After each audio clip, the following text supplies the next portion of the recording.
Batong balik! Hey! Ay! Ay!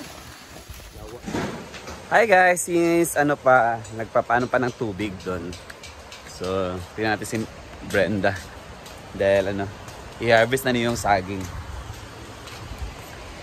Well, pinapapuno po namin yung tubig para manlaba. Yan. Hello, may buntag everybody! So, nandito ngayon sa may ilog. Ito yung saging na survivor sa mga baha at bagyo nang saan di talaga siya natutumba at siya kansian. Eto na, gulang na siya, pwede na siyang i-harvest. So ito yung mga saging dito, niyog, buko, na talagang as in, inaabot ang baha dito, hindi talaga siya natutumba, kawawa naman. But now, kailangan taasan, di ba? Kawawa na. Ba't dala ka mahulugan?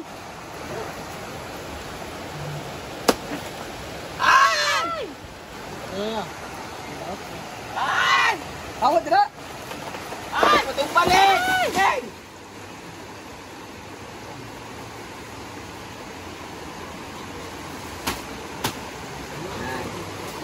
Pwede.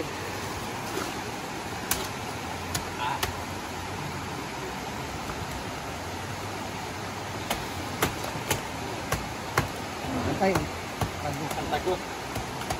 Yawa. sa Manaoy. So, Ikaw, Arsha na po. grabe. Ang talaga niya, ang Gulang na kaya. wa. Mag-banana chips ta, para makita natin may vlog. Mag-banana chips si Zipper si Marian. Nanakalan naman dyan, di ba? Hugasan dahil, ibula, iprito dahil. Tapos, meron pang isang saging. Saan? Puluta sa likod naman. Ibang saging naman yun ito. Ang tawag po nito ay saba sa Tagalog, kadisnon sa Bisaya. Meron kami isang saging doon yung mahaba na pa ganon. Kailangan siyang kunin na, wag kanisa ito kasi sobrang matanda na. So masarap na ito siya, rabu kung tawagin. Pero doon, bawal siyang harvestin ng matanda na kasi maasim na siya.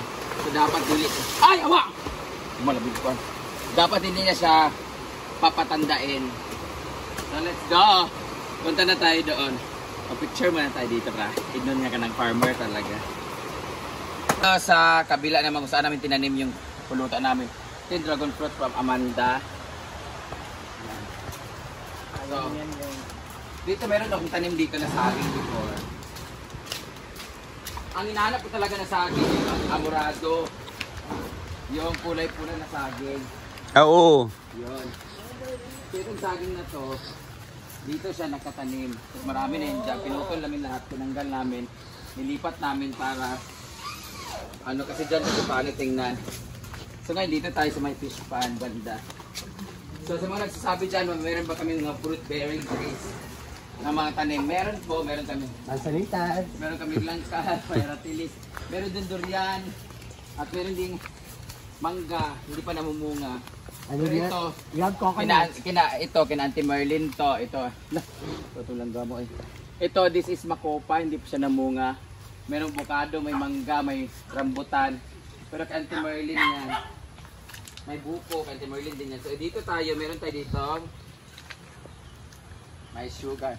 Ito yung saging na puluta ang tinatawag nito, puluta. Hindi siya pwedeng, yung sinabi ko, hindi siya pwedeng i-harvest ng matanda na, magulang-gulang na. Ang nga din siya. Oo. Eh, marunong siya mahinog ba? Din maslom. Maasim kasi. Ay! Ay! Yawa, nabilis pa tayo.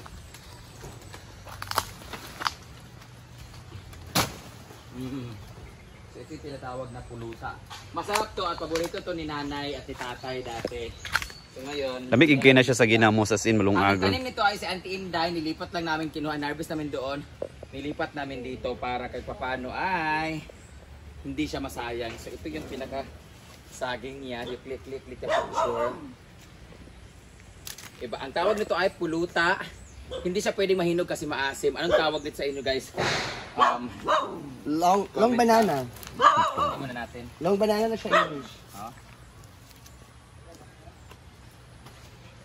So, kailangan din siyang putulin para mag-dry yung leaves ka agad.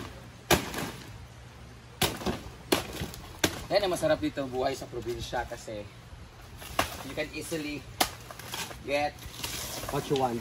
anything. Basta hindi ka lang mapili, hindi ka magugutom. Oo. Kaya ako, hands-on naman ako sa pagtatanim dito pero yung mga ganito, syempre, sayang naman yung bayad ko sa staff kung di sila mag-e-effort. Ay, kahasol ba? So ito, tutubo na rin to, mamunga rin sila. So dapat tutulin din siya. Kasi baka tumubo pa.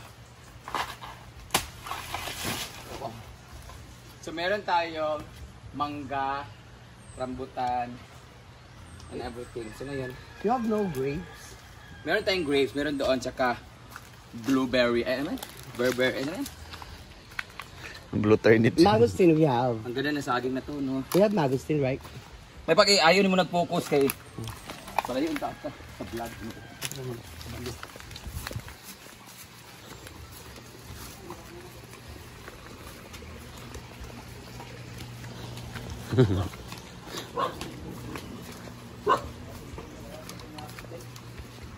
So, paugmaan ka ba, di ba?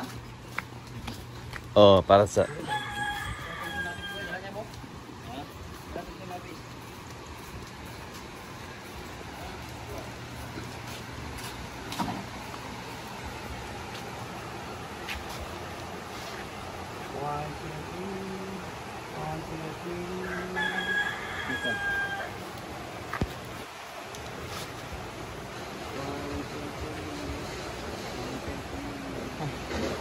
So yan lang muna guys. Balik na tayo sa paglalaba. Dahil marami tayong labahin ngayon. For as a bakasyonista na nakikera. Imo mag-video ba? Dapat layo ka kay pag i-zoom na amo layo mang good. Oh, para magamitan sa kuan. So guys, tapos natin mag-harvest ng saging. It's time to go back to labahin. Kasi as a bakasyonista ang raketera in Davao and CDO, after like 2 weeks yata kami nawala, no? 1 week mahigit. 2 weeks. 5 days sa Davao, 5 days sa Tuan, ay 4 days ganun. So nakauwi na kami at ang daming labahin namin from costumes, daily usage ng mga damit. Ngayon, back to labas sila Britney and Argel. And sila Jefford ay tapos sila maglinis doon sa bahay. So ngayon, ang mga staff ay nag-drain na rin ng pool. So, balik natin sa paglalaba. Let's go!